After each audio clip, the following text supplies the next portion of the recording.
강철은 이무기의 힘을 지닌 존재로 윤갑의 몸에 깃든 채 열의와 함께 팔척귀에 맞서 싸운다.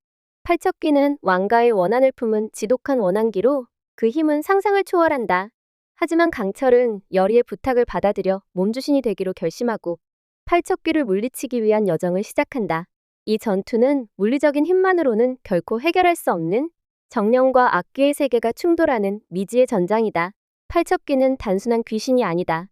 그는 풍산이 써준 부적의 힘으로 물 없이도 땅 위에 오래 버틸 수 있으며 수기를 부리는 능력까지 지니고 있다. 이 귀신은 단순히 해를 끼치는 존재를 넘어서 왕실 전체에 얽힌 과거의 비극과 원한을 품고 있으며 중전의 태중아이를 제물로 삼아 회복하려는 계획까지 꾸미고 있다. 이러한 팔척귀의 위협에 맞서기 위해 강철과 열의는 신바지 의식을 통해 몸주신과 제자로 다시 태어난다. 이 과정에서 강철은 열의에게 옷가락지를 끼워주며 둘 사이에 은근한 설렘이 싹트고 열의는 강철에게 장명루를 바치며 전생의 인연처럼 깊은 유대를 나눈다. 하지만 강철이 팔척귀를 물리치기 위해서는 자신이 품고 있는 야광주를 모두 소진해야 한다는 사실을 알게 된다. 이는 곧 자신의 희생을 의미하며 강철은 이 사실을 애써 부정하려 하지만 결국 받아들이게 된다.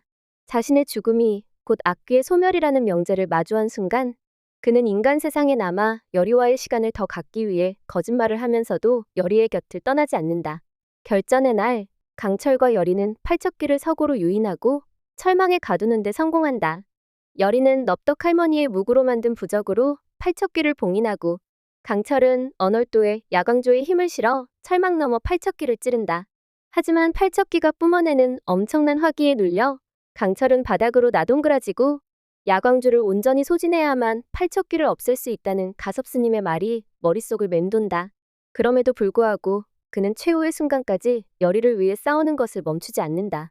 여기서 강철의 전투력은 물리적인 강함을 넘어서 정신력과 희생정신으로 빛난다. 그는 열의의 안위와 윤갑의 구원, 그리고 왕실을 지키기 위한 싸움을 동시에 감당하며 전투의 모든 부담을 홀로 짊어진다. 반면 팔척귀는 압도적인 괴력과 지략, 그리고 부적과 수기를 동원하는 전투 패턴으로 강철을 압박하지만 열의와 강철의 연계에는 조금씩 밀리기 시작한다. 풍산의 뒤에 있는 어르신이라 불리는 흑막의 존재가 드러나면서 판은 더 커진다. 이자는 왕실을 뒤흔들려는 의도를 품고 있으며 팔척귀조차 그의 수단에 불과하다. 동시에 수상쩍은 행보를 보이는 전 좌의정 최원우, 그의 곁을 집요하게 쫓는 외다리기의 등장은 또 다른 전투가 곧 벌어질 것임을 예고한다. 또한 윤갑을 살해한 병조판서 곽상충이 강철의 궁궐복귀를 알게 되고 대비가 중전의 회임을 알게 되며 내부의 갈등이 더욱 격화된다. 팔척귀와의 싸움은 곧 이어지는 수살귀와의 전투로 확장된다.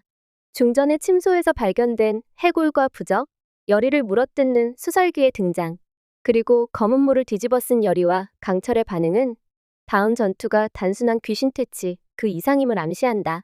열의는 중전의 태아를 노린 부적의 정체를 간파하며 왕의 협조를 얻어 본격적인 악귀소탕을 준비하게 된다. 이제 강철은 단순한 신령이 아니다. 그는 사람을 사랑하고 그 사랑을 지키기 위해 거짓을 감수하고 희생도 준비된 전사다. 열의는 그런 강철의 마음을 이해하면서도 윤갑에 대한 애틋한 감정을 정리하지 못하고 강철과의 관계는 점점 복잡해진다. 하지만 이 모든 혼란과 갈등 속에서도 이들은 여전히 팔척귀에 맞서 싸우는 전우로서 그리고 운명을 함께할 동반자로서 단단히 엮여있다. 그렇다면 지금까지의 전투력을 종합 분석해보자. 팔척귀는 일대 다수를 상대로도 우위를 점할 수 있는 괴력의 소유자이며 부적, 수기, 원한에 기반한 정신공격, 그리고 풍산의 조력을 받는다는 점에서 매우 전략적인 악기다. 그러나 그의 약점은 강철이 지닌 야광주의 빛, 열의가 쓰는 무고의 의식력, 그리고 왕실 내부의 은밀한 동조자들이 제거되면 힘이 급격히 약화된다는 데 있다. 반면 강철은 전투 초반에는 수세에 몰리지만 점차 전략적으로 대응해 나가며 귀신의 패턴을 파악하고 그 약점을 이용한다.